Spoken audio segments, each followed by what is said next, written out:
അനുമോളോട് ഒരുമിച്ച് വർക്ക് ചെയ്തിട്ട് സ്റ്റാർ മാജിക്കിൽ. അപ്പൊ അവിടെ കാണിക്കുന്ന അതേ ക്യാരക്ടർ തന്നെയാണ് ബിഗ് ബോസ് ഹൗസിനുള്ളിലും പുള്ളിക്കാരത്തി കാണിക്കുന്നത്. നമ്മൾ അഭിനയം തന്നെ അടി കൊണ്ടിട്ടും അയ്യോ എന്ന് പറഞ്ഞ് നമ്മൾ വിളിച്ചത് എനിക്ക് പല പ്രാവശ്യം അടി കൊണ്ടു, ഞാൻ അടിച്ചത് പലർക്കും കൊണ്ടു. ഇത് തെർമോക്കോളാണ്, ഇത് വേദനിക്കില്ല. ഇവിടെ ഇതിനകത്ത് വന്നതിന് ശേഷം എന്ന് പറയുന്നത് കുറെ റിയൽ ഫേസ് കൂടെ പുറത്തോട്ട് വരും. ഞാൻ സ്റ്റാർ മാജിക് ഉണ്ടാക്കുമ്പോൾ തന്നെ അറിയാം, ഈ സ്റ്റാർ മാജിക്കിലെ പ്രോഗ്രാമിന് പലർക്കും യൂട്യൂബിൽ അവരവരുടേതായ ഫോളോവേഴ്സ്. അപ്പം എനിക്കെതിരെ അതിനകത്തുള്ള കുറേ പേര് കളിച്ചിട്ടാണ് പിന്നെ എനിക്ക് സ്റ്റാർ മാജിക്കിൽ പോകാൻ പറ്റാതായത്. പക്ഷെ ഷാനവാസിൽ കുറച്ച് ആക്ടിങ് അല്ലേ, ഓവർ ആക്ടിങ് ആയിട്ട് അങ്ങനെ ഒരു എണ്ണം തോന്നുന്നു. ഷാനവാസ് ഹൗസിനുള്ള റിയൽ അല്ലാത്തതുപോലെ ഒരു ആക്ടിങ്ങിന്റെ ഭാഗമായിട്ട് പോകുന്ന പോലെ എപ്പോൾ നോക്കിയാലും ഒരു മീശയൊക്കെ പിരിച്ച് ക്യാരക്ടറായിട്ട് ആ പറഞ്ഞ കറക്റ്റാണ്, ആ ലെവലിൽ ബിഹേവ് ചെയ്യുന്നത്. നാച്ചുറലായിട്ട് വേണം ഇതിനകത്ത് നിൽക്കാൻ. എപ്പോഴും 16 ലക്ഷം രൂപ PR കൊടുത്തിട്ടാണ് അനുമോൾ അകത്ത് കയറിയത്. 16 ലക്ഷം കൊടുക്കാനുള്ള കപ്പാസിറ്റി അനുവിനുണ്ടോ? 1 ലക്ഷം 2 ലക്ഷം അല്ല, 50 ലക്ഷം രൂപയുടെ മത്സരത്തിന് പണമുള്ളവർ കുറെ ഏജൻസികളെ ഏൽപ്പിച്ച് ഇവര് പോയി എന്തെങ്കിലുമൊക്കെ കാട്ടിക്കൂട്ടി. ഇവരെന്ത് കാട്ടിക്കൂട്ടിയാൽ PR എന്ന് പറയുന്ന ആൾക്കാർ ഇവർക്ക് കൊടി പിടിച്ചുകൊണ്ട് വെള്ള പൂശാനായിട്ട്, അത് തെറ്റാണ്. പിന്നീന്ന് പറയുന്ന ഒരു കണ്ടസ്റ്റന്റ് മോർണിംഗ് ടാസ്കിൽ പറഞ്ഞ കാര്യമാണ്, അനുമോള് തന്നോട് പറഞ്ഞു 16 ലക്ഷം രൂപ കൊടുത്തിട്ടാണ്. അനുമോൾക്ക് ചില വീഡിയോകളുടെ താഴെ എന്നെ വന്ന് കണ്ടിന്യൂസ് ആയിട്ട് തെറി പറഞ്ഞിട്ട് ആ മത്സരാർത്ഥിയുടെ പേരെടുത്ത് പൊക്കി പറയുമ്പോ നമ്മള് കഞ്ഞിവെള്ളം കുടിക്കുന്നല്ലേ.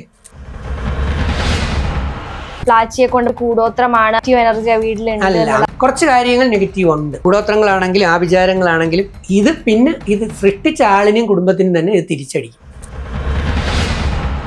പ്ലാച്ചിയെ വീട്ടിൽ നിന്ന് കൊണ്ടുവന്നതിന് എനിക്ക് കുറെ തെറി കിട്ടിയെങ്കിൽ തെറി വിളിച്ചത് ആരായിരിക്കും ഞാൻ നേരത്തെ പറഞ്ഞു വെച്ച് മനസ്സിലാക്കി ചിന്തിച്ചാൽ ക്ലിയർ ആവുമല്ലോ. സാറിന്റെ സീസൺ എല്ലാവരും ഒറ്റപ്പെടുത്തിയ പോലെ സീസണിൽ അനീഷ് ഒറ്റപ്പെട്ടതുപോലെ സാറിന് തന്നെ അനീഷിൽ കാണാൻ പറ്റുന്ന സാഹചര്യം ഉണ്ടായിട്ടുണ്ട്. ഇപ്പൊ അനീഷിന്റെ കാര്യത്തിൽ അനീഷ് ഒരേ വാക്ക് പലവട്ടം പറഞ്ഞു പോകാതെ ഇരുന്നിരുന്നുവെങ്കിൽ അനീഷ് കുറെ കൂടെ മെച്ചപ്പെട്ടൊരു ലെവലിലേക്ക്. എല്ലാവരും കൂട്ടിച്ചേർത്ത് നിർത്താൻ ശ്രമിക്കുമ്പോഴും കൂട്ടിച്ചേരാതെ നിൽക്കുന്നതിനേക്കാൾ കൂടിച്ചേർന്ന് നിന്നിട്ട് ഇൻഡിപെൻഡന്റ് ആയിട്ട് കാര്യങ്ങൾ പറയുകയും കളിക്കുകയും ചെയ്യുന്നാൽ കുറച്ചുകൂടെ മെച്ചമാകുമായിരുന്നു. അപ്പോൾ അനീഷിൻ്റെ കുറേ കാര്യങ്ങൾ ഞാനുമായിട്ട് സിമിലറൈസ് ചെയ്ത് പോകുന്നതായിട്ട് ഒരുപാട് പേര് പറഞ്ഞിട്ടുണ്ട്. എനിക്കതിൽ സന്തോഷമേ ഉള്ളൂ. പുറത്ത് ക്യാമറയിലൂടെ കണ്ടാലും അകത്ത് ക്യാമറയുടെ വന്നാലും എപ്പോഴും അങ്ങോട്ടും ഇങ്ങോട്ടും ഒരേപോലെ നടക്കുക എന്നുള്ള. പിന്നെ എന്തെങ്കിലും ബഹളം വന്നു കഴിഞ്ഞാൽ ഞാൻ ഇന്നലെ ഇരുന്നുകൊണ്ട് PR ഇല്ല എന്ന് ഞാൻ എണ്ണി ഏകദേശം 16-17 പ്രാവശ്യം ഞാൻ എണ്ണിയിട്ട് പിന്നെ ഞാൻ നിർത്തി. ആര്യന് സീക്രട്ട് ടാസ്ക് കൊടുത്തല്ലോ, ആ ടാസ്ക് ലാസ്റ്റിൽ വന്ന് ഷാനവാസ് പൊളിച്ചു കഴിഞ്ഞപ്പോഴത്തേക്ക് എനിക്കെന്തോ ഒരു ഭയങ്കര വിഷമം തോന്നി. ഈ ആര്യൻ്റെ ഈ സീക്രട്ട് ടാസ്ക് കഴിഞ്ഞതിന് ശേഷം ആര്യൻ്റെ ഒരു ബ്രില്യൻസ് അല്ലെങ്കിൽ അവൻ ഡെഡിക്കേഷൻ ഞാൻ ശ്രദ്ധിച്ചു. കാരണം ആ ബർഗറൊന്നും ഒറ്റയടിക്ക് വിഴുങ്ങാൻ പറ്റൂല, പിസയൊന്നും തിന്നു തീർക്കാൻ പറ്റൂല. ഈ ഫാമിലി വീക്കില് എല്ലാവരുടെ ഫാമിലി വന്നപ്പോഴും അതിൽ നൂറയുടെ മാത്രം വരാൻ പറ്റില്ല. അപ്പൊ ഞാനും ആദില നൂറ എന്ന് പറയുന്നതും ആ ഒരു ഫാക്ടറിൽ അനാഥരായിട്ട് എനിക്ക് ഫീൽ ചെയ്തു. ബിഗ് ബോസ് ഹൗസിനുള്ളിൽ ഒരുപാട് സംസാര വിഷയമായതാണ് LGBTQ കമ്മ്യൂണിറ്റിയെ കുറിച്ചിട്ട്. ലെസ്ബിയൻസും ഗേയ്സും അല്ലേ നമ്മൾ പറയും. ഇത് പ്രകൃതിക്ക് സപ്പോർട്ടീവായിട്ട് പ്രകൃതി സൃഷ്ടിച്ചിരിക്കുന്ന ആണ് പെണ്ണ് എന്ന് പറയുന്ന ലൈംഗിക ബന്ധം, അതിലൂടെയാണ് അടുത്ത തലമുറ സൃഷ്ടികൾ ഉണ്ടാകുന്നത്. ഒരു ധാർമ്മികത വെച്ച് പറയുമ്പോൾ ഈ പറയുന്ന ലെസ്ബിയൻ റിലേഷൻഷിപ്പ് അല്ലെങ്കിൽ ഹോമോ സെക്ഷൽ എന്ന് പറയുന്നതിനെ സപ്പോർട്ട് ചെയ്യാനോ പ്രൊമോട്ട് ചെയ്യാനോ ബുദ്ധിമുട്ടുണ്ടാകും. ഹായ് ഹലോ, എല്ലാവർക്കും നമസ്കാരം. മെയിൻ സ്ട്രീമിന്റെ മറ്റൊരു എപ്പിസോഡിലേക്ക് ഏവർക്കും സ്വാഗതം. ഞാൻ ആമിന സലീം. ഇന്ന് എന്നോടൊപ്പം ഉള്ളത് ജനങ്ങളുടെ നെഞ്ചിലേറ്റിയ ഒരു എക്സ് ബിഗ് ബോസ് കണ്ടസ്റ്റന്റ് ആണ് രജിത് കുമാർ സർ. സ്വാഗതം. നമസ്കാരം. എന്തൊക്കെയുണ്ട് സർ വിശേഷങ്ങളൊക്കെ? വളരെ നല്ല വിശേഷം. ഇപ്പോൾ കാലൊക്കെ പൊട്ടി സിനിമ ഷൂട്ടിങ്ങിൻ്റെ ഇടയിൽ കാലൊക്കെ ഒടിഞ്ഞിങ്ങനെ വീട്ടിൽ റെസ്റ്റ് ചെയ്ത് കിടക്കുക. ഒത്തിരി പേര് എന്നെ വിളിച്ചിട്ട് ഞാൻ പിടികൊടുത്തില്ല. പിന്നെ ആമിനെയും ടീമിനും തീർച്ചയായിട്ടും എന്തെങ്കിലും 2 വാക്ക് പറയണമല്ലോ എന്ന് വിചാരിച്ചാണ് നിങ്ങളെ വിളിച്ചതും നിങ്ങൾ എറണാകുളത്ത് നിന്നിട്ട് വേണ്ടത് എൻ്റെ വീട്ടിൽ വന്നതും. അത് തന്നെ വളരെ വലിയ ഒരു സന്തോഷം. ഇടയ്ക്കൊക്കെ കുറച്ച് കൊടുക്കും, മുമ്പൊക്കെ നിറയെ ഇൻ്റർവ്യൂകൾ കൊടുക്കുമായിരുന്നു. പിന്നെ ഈ അടികൂടാൻ വയ്യാത്തതുകൊണ്ട് ഞാനതും കുറച്ചു. അതെ, ബിഗ് ബോസ് കാണാറുണ്ട് ഇപ്പോഴത്തെ സീസൺ? ഞാൻ 24/7 കാണാറില്ല, കാരണം അത് അങ്ങനെ നമുക്ക് ഇരിക്കാൻ പറ്റത്തില്ല. അപ്പോൾ പക്ഷേ എപ്പിസോഡ്സ് കാണാറുണ്ട്. ബിഗ് ബോസ് പ്ലസ് കാണാറുണ്ട്, TV ഉള്ളതുകൊണ്ട്. പിന്നെ ഹോട്ട്സ്റ്റാറിൽ കുറേ ലൈവ് കുറേ കാണാറുണ്ട്. ചിലപ്പോൾ നമ്മൾ ഓഫാക്കുമ്പോഴേക്കും എന്തെങ്കിലും മിസ്സായി പോകുന്നു. സത്യസന്ധമായി പറഞ്ഞാൽ ഒരു ദിവസം 24 hours ആർക്കും കാണാൻ പറ്റുമെന്ന് തോന്നുന്നില്ല. എന്നാലും ഞാൻ മാക്സിമം രാവിലെ 9 മണി തൊട്ട് രാത്രി 12 മണി വരെയുള്ള സമയത്ത് ഞാൻ ഈ കാണിച്ച കസേരയിൽ ഇങ്ങനെ ഇരിപ്പാണ് ടിവിയുടെ ഫ്രണ്ടിൽ. അതിൽ സിനിമയും ഇതും മാറ്റിയും തിരിച്ചും മാക്സിമം കാണാറുണ്ട്. എങ്ങനെയുണ്ട് ഇപ്പോഴത്തെ സീസൺ? എങ്ങനെയുണ്ട്? ഇത് വളരെ നല്ല സീസണാണ്. ഓരോ സീസണും വ്യത്യസ്തമല്ലേ. അപ്പൊ ഈ സീസൺ വളരെ നല്ല സീസൺ ആയിട്ടാണ് എനിക്ക് തോന്നിയത്. പലരും പറയുന്നത് പഴയ സീസണൊക്കെ അപേക്ഷിച്ച് സീസൺ ഭയങ്കര ബോറായി പോയി, നല്ല ചീപ്പായിട്ടുള്ള സെലക്ഷൻ ആയിപ്പോയി, സെലക്ഷൻസ് കൊള്ളില്ല എന്നുള്ള കാര്യങ്ങളൊക്കെ പറയുന്നുണ്ട്. അല്ലെ, ഓരോരുത്തരും മനുഷ്യരെല്ലാം വ്യത്യസ്തരല്ലേ, ഓരോരുത്തർക്കും അവരവരുടെ തോന്നലില്ലേ. അതെ, മുൻകാലങ്ങളിൽ ഇപ്പം ആമിനയുടെ ഉമ്മുമ്മയുടെ കാലം എടുത്തു കഴിഞ്ഞാൽ അവിടെ തോന്നലുകളുടെ അളവ് കുറവായിരുന്നു. ആമിനയുടെ ഉമ്മയുടെ കാലം അല്ലെങ്കിൽ വാപ്പയുടെ കാലം എടുത്തു കഴിയുമ്പോൾ തോന്നലുകൾ കുറച്ചുകൂടെ കൂടിയിട്ടുണ്ടാവും. ആമിനയുടെ കാലം എടുത്തു കഴിയുമ്പോൾ പിന്നെ തോന്നലുകളുടെ ഘോഷയാത്രയാവും. ഇനി ആമിനയുടെ മക്കളെ എത്തി കഴിയുമ്പോൾ അവർക്ക് പിന്നെ തോന്നലുകളെ കാണും. മനസ്സിലായില്ലേ? എല്ലാവരെയും പറയാൻ പറ്റത്തില്ല, കുറേയേറെ. അതുകൊണ്ട് വ്യക്തികൾ വ്യത്യസ്തമായതുപോലെ തോന്നലുകൾ വ്യത്യസ്തമാണ്. അതുപോലെ തന്നെ ഓരോ എപ്പിസോഡും ഓരോ സീസണും വ്യത്യസ്തമാണ്. ഇപ്പൊ ഒന്നാമത്തെ സീസൺ പോലെ അല്ലായിരുന്നു രണ്ടാമത്തെ സീസൺ. രണ്ടാമത്തെ സീസൺ പോലെ അല്ല 3, 4, 5 ഓരോന്നും നോക്കിയാൽ മതി. ഇപ്പൊ ഒരു ഒറ്റ റീഡിങ് ഞാൻ മനസ്സിലാക്കി വരണം. ഒന്നാമത്തെ സീസൺ എന്ന് പറയുന്നത് അത്രത്തോളം അങ്ങനെ ജനകീയമായില്ല, ഉണ്ടായിരുന്നു. ഞാനൊരു ഒറ്റ എപ്പിസോഡ് മാത്രമേ കണ്ടുള്ളൂ. പേളിമാണിയുടെ ഒരു എപ്പിസോഡ് കണ്ടു. അതിനകത്ത് പിന്നെ എല്ലാവരും കൂടെ കാണുമ്പോൾ ചിലർ പുക റൂമുണ്ടല്ലോ, സ്മോക്കിംഗ് റൂമിലോട്ട് പോവുക, അവിടെ പോയി എന്തൊക്കെയാ പറയുക, വലിക്കുക, എനിക്കൊന്നും മനസ്സിലായില്ല, ഞാൻ അടച്ചു വെച്ചു. ഒറ്റ എപ്പിസോഡ് എല്ലായിടത്തും ഞാൻ പറയാറുണ്ട്. ദെൻ പിന്നെ അൺഎക്സ്പെക്റ്റഡ് ആണ് സീസൺ 2 പോവുക. സീസൺ 2 അത് വേറൊരു ലെവലായിരുന്നു. അത് ഒരു എക്സാമ്പിൾ പറഞ്ഞ് സീസൺ 3 തൊട്ട് ഞാൻ ഫുൾ കാണുന്നുണ്ട്. സീസൺ 3 കുറേയേറെ തെറിവിളി ഉണ്ടായിരുന്നു, പക്ഷെ കളികൾ നല്ല രസകരമായിരുന്നു. സീസൺ 4 വന്നപ്പോഴത്തേക്ക് തെറിവിളിയുടെ ഘോഷയാത്രയും ഫിസിക്കൽ അസാൾട്ടും എല്ലാം അത് ആദ്യത്തേലും ഉണ്ടായിരുന്നു. ഒരു മത്സരാർത്ഥി മറ്റൊരു മത്സരാർത്ഥിയുടെ കൊങ്ങയ്ക്ക് പിടിച്ച് തള്ളുന്ന ഒരു സംഭവം. അത് കഴിഞ്ഞ് സീസൺ 5 വന്നപ്പോഴത്തേക്ക് അവിടെ പിന്നെ വേറൊരു ലെവൽ തെറിവിളിയുടെ പൂരമായിരുന്നു, മ്യൂട്ടിങ്ങിൻ്റെ അങ്ങറ്റമായിരുന്നു. പക്ഷെ വേറെ ലെവലായിരുന്നു. സീസൺ 6 അത് മറ്റൊരു ലെവലിലുള്ള ഷോകളായിരുന്നു. സീസൺ 7 വന്നപ്പം എന്താണ് ഓരോരുത്തർ പറയുന്നതെന്ന് കേൾക്കാൻ പറ്റാത്ത രീതിയിൽ കലവില് അതും ഒരു രസം തന്നെയല്ലേ. രസമാണ്. എൻജോയ് ചെയ്യുന്നുണ്ടല്ലേ? ഞാൻ എൻജോയ് ചെയ്യാണ്. എല്ലാവരും ഒരേ ടൈപ്പിലാണ്. ഇപ്പം സീസൺ 6 വരെ നമുക്കൊരു കുറച്ച് ദിവസം കഴിഞ്ഞു പോകുമ്പോൾ ആരാണ് ലീഡ് ചെയ്യുന്നതെന്നൊരു വ്യക്തമായ ധാരണയുണ്ടായിരുന്നു. ഒരാഴ്ച 2 ആഴ്ച 3 ആഴ്ചയൊക്കെ ആകുമ്പോൾ ഏകദേശം നമുക്ക് ഇതിപ്പം 77ാമത്തെ ദിവസം അല്ലെങ്കിൽ 11ാമത്തെ ആഴ്ചയിലേക്ക് കയറി പോയിട്ടുണ്ടെങ്കിലും ആരാണ് ലീഡ് ചെയ്യുന്നതെന്ന് അങ്ങനെ വ്യക്തമായി പറയാൻ പറ്റത്തില്ല. മനസ്സിലായില്ലേ? എന്നാലും പേഴ്സണലി സാറിന് ഇഷ്ടപ്പെട്ട ഒരു കണ്ടസ്റ്റന്റ് ആരാണ്? എനിക്ക് പേഴ്സണലി ഒരാളല്ല, എനിക്ക് ഒരുപാട് പേരെ ഇഷ്ടമാണ്. കാരണം എന്താ വെച്ചാൽ ഇതും നമ്മൾ എന്ത് പറയുമ്പോഴും ലാലേട്ടൻ പറഞ്ഞ പോലെ നമ്മൾ എന്ത് ചെയ്യുമ്പോഴും അതിനകത്തൊരു സത്യസന്ധത ഉണ്ടാവണം, അല്ലെങ്കിൽ ധാർമ്മികത ഉണ്ടാവണം. അത് രണ്ടും ഉണ്ടെങ്കിൽ ഏറ്റവും നല്ലതായി. ഇപ്പൊ ബിഗ് ബോസ് കള്ളത്തരത്തിന്റെ ടാസ്ക് ആണ് തരുന്നതെന്ന് വെച്ചോ, അല്ലെങ്കിൽ കള്ളത്തരം പറച്ചിൽ മത്സരമാണെങ്കിൽ നമുക്ക് കള്ളം പറയാം, അതിന് കുഴപ്പമില്ല.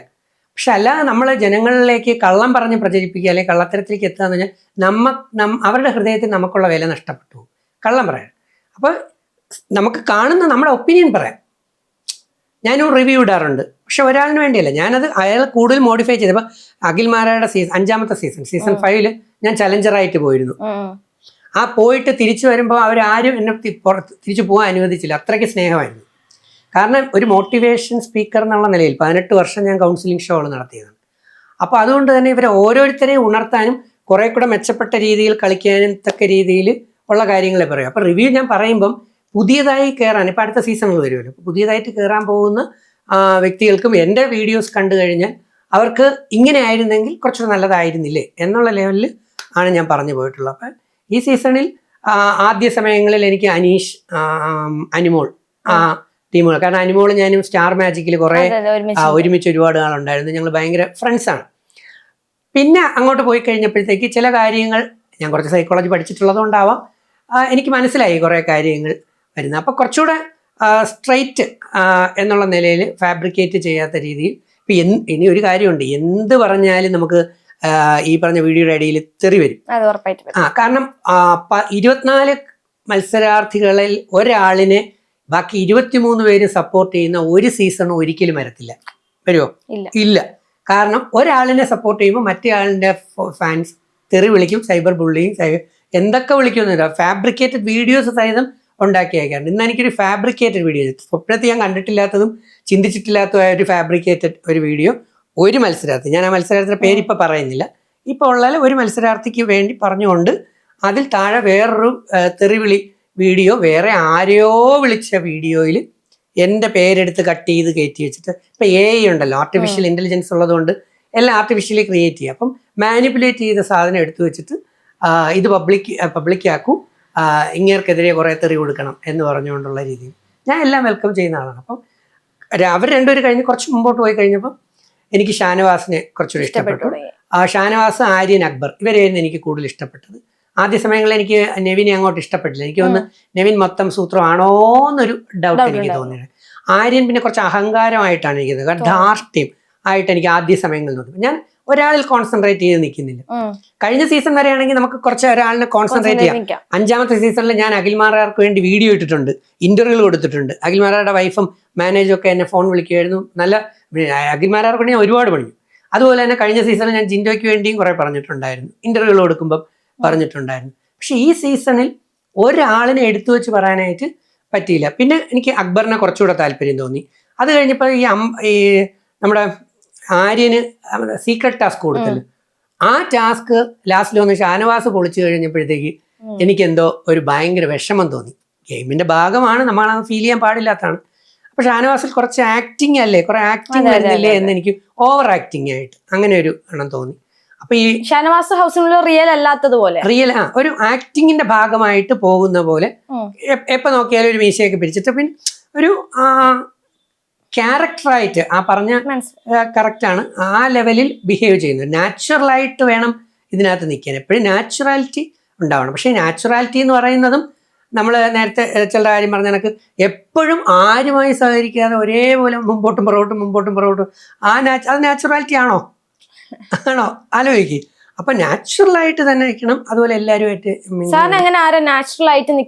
നാച്ചുറലായിട്ട് ഈ സീസണിൽ നാച്ചുറലായിട്ട് അത് ഞാൻ പറഞ്ഞ ആര്യൻ ഈ പറഞ്ഞ 50 കഴിഞ്ഞപ്പോഴത്തേക്ക് നമ്മുടെ അഖിൽമാരുടെ സീസണിലെ 50ാമത്തെ എപ്പിസോഡ് കഴിഞ്ഞപ്പോഴാണ്, 50ാമത്തെ ദിവസം കഴിഞ്ഞപ്പോഴാണ് ആ കുഞ്ഞുങ്ങൾ വന്നില്ലേ, അഖിലിന്റെ വൈഫും മക്കളും കൂടെ വന്നതിന് ശേഷമാണ് പിന്നെ അഖിലിനൊരു ഹൈപ്പ് കിട്ടി തുടങ്ങി. അതുപോലെ ഈ ആര്യന്റെ ഈ സീക്രട്ട് ടാസ്ക് കഴിഞ്ഞതിന് ശേഷം ആര്യന്റെ ഒരു ബ്രില്യൻസ് അല്ലെങ്കിൽ അവൻ ഡെഡിക്കേഷൻ ഞാൻ ശ്രദ്ധിച്ചു. കാരണം ആ ബർഗറൊന്നും ഒറ്റയടിക്ക് വിഴുങ്ങാൻ പറ്റൂല, പിസയൊന്ന് തിന്നു തീർക്കാൻ പറ്റൂല. ഇവിടെ സംഭവിച്ച ബഹളം എന്താണെന്ന് ചോദിച്ചു കഴിഞ്ഞാൽ ഇവരെല്ലാവരും തന്നെ കഴിഞ്ഞ 6 സീസണും പഠിച്ച്, ചിലര് ഹിന്ദിയും തമിഴും തെലുങ്കും കന്നഡയും പഠിച്ച്, പിന്നെ ബിഗ് ബ്രദർ ഇംഗ്ലീഷും വരെ പഠിച്ച് ഇതെല്ലാം പഠിച്ചിട്ട് വന്നിരിക്കുന്ന വ്യക്തികളാവുമ്പോൾ ഇവർക്കൊരു കാര്യം അറിയാം, ഈ സ്ക്രീൻ സ്പേസ് അല്ലെങ്കിൽ ക്യാമറ പിടിക്കണമെങ്കിൽ ബഹളം വെക്കണം.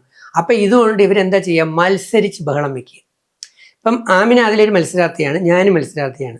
ആമിന വന്ന് എന്നോടൊരു കാര്യം പറയുമ്പോൾ ഞാൻ കേട്ടുകൊണ്ടിരിക്കുകയാണ്, ക്ഷമാശീലത്തോടെ കേൾക്കുന്നു. മുമ്പ് ചിലപ്പോൾ എന്നെക്കുറിച്ച് ചില ചർച്ചകളിലൊക്കെ പറയും അങ്ങനെ എതിര് പറയുന്നൊരു കേൾക്കാണ്, ക്ഷമ കൊടുക്കാറില്ല. അപ്പം ഞാൻ ക്ഷമ കൂട്ടി ആമിന പറയുന്നതൊക്കെ കേട്ടുകൊണ്ടിരിക്കുകയാണ് ഈ കോമഡിയാണ്. അത് കഴിഞ്ഞ് ഞാൻ തിരിച്ച് എൻ്റെത് പറയാൻ തുടങ്ങുമ്പോഴത്തേക്ക് ആമിന അവിടെ നിന്ന് ഗുഡ് ബൈ പറഞ്ഞ് പോവുകയും ചെയ്താൽ പിന്നെ ഞാനിപ്പം മറുപടി കൊടുക്കും, ശരിയല്ലേ? ഇതാണ് ഈ മത്സരാർത്ഥിയിൽ അങ്ങനെ ഒരു അവസരം ഉണ്ടാവരുതെന്ന് പറയുന്നത്. ആമിന ഒരു ലൈൻ പറയുമ്പോൾ അടുത്ത ആൾ ഓപ്പോസിറ്റ് ആൾ അതിൻ്റെ അടുത്തത് പറയും, അപ്പോൾ മറ്റൊരാൾ കയറി വരും അയാളുടെ അത് പറയും. എപ്പോഴും ഏത് സമയവും അങ്ങോട്ടും ഇങ്ങോട്ടും പറയുമ്പോൾ ഒരാൾ പറയുന്ന കാര്യം പലപ്പോഴും വ്യക്തമല്ല. ഇപ്പൊ അനീഷിന്റെ കാര്യത്തിൽ അനീഷ് ഒരേ വാക്ക് പലവട്ടം പറഞ്ഞു പോകാതെ ഇരുന്നിരുന്നുവെങ്കിൽ അനീഷ് കുറെ കൂടെ മെച്ചപ്പെട്ടൊരു ലെവലിലേക്കായിരുന്നു. എല്ലാവരും കൂട്ടിച്ചേർത്ത് നിർത്താൻ ശ്രമിക്കുമ്പോഴും കൂട്ടിച്ചേരാതെ നിൽക്കുന്നതിനേക്കാൾ കൂടിച്ചേർന്ന് നിന്നിട്ട് ഇൻഡിപെൻഡന്റ് ആയിട്ട് കാര്യങ്ങൾ പറയുകയും കളിക്കുകയും ചെയ്യുന്നാൽ കുറച്ചുകൂടെ മെച്ചമാകുമായിരുന്നു. ഇത്രയും ഞാൻ പറഞ്ഞോളൂ. എനിക്ക് അനീഷിനെ ഭയങ്കര ഇഷ്ടമാണ്, ഒക്കെ ഓക്കെയാണ്. ഈ 2 കാര്യങ്ങൾ അനീഷ് ശ്രദ്ധിച്ചിരുന്നെങ്കിൽ അനീഷ് പിന്നെ ആർക്കും ഒന്നും കുറ്റം പറയാൻ പറ്റത്തില്ല. ഉള്ളില് അല്ലെങ്കിൽ ടോപ്പ് 5 എത്തും എന്ന് തോന്നുന്ന ഒരു 5 പേര് ആരായിരിക്കും? ഫൈനൽ 5 യാതൊരു സംശയമില്ല. എൻ്റെ ഒരു കണക്കനുസരിച്ച് അനിമോള്, അനീഷ്, അക്ബർ, ഷാനവാസ്. ഞാൻ പേരുകൾ മാറ്റി 2 വട്ടം പറഞ്ഞതെന്ന് വെച്ചാൽ ഞാൻ ഫസ്റ്റ് പറയാതിരിക്കാൻ വേണ്ടിയാണ് 5നെ അങ്ങോട്ടും ഇങ്ങോട്ടും തിരിച്ചത്. മനസ്സിലായി സാർ. ഇപ്പൊ നമ്മൾ പറഞ്ഞതുപോലെ PR വർക്കുകൾ ഒരുപാട് നടക്കുന്നുണ്ട് പുറത്ത്. ഇപ്പൊ അതിനകത്ത് തന്നെ ഒരു ചർച്ച ഉണ്ടായതാണ് 16 ലക്ഷം രൂപ PR കൊടുത്തിട്ടാണ് അനുമോൾ അകത്ത് കയറിയത് എന്നുള്ളത്. സാറിന് അങ്ങനെ PR വർക്കിനെ കുറിച്ച് എന്തെങ്കിലും അറിയോ? സാർ ഉണ്ടാകുന്ന സീസണില് സാർ PR കൊടുത്തിരുന്നോ? എത്ര ലക്ഷമാണ് കൊടുത്തിരുന്നത്?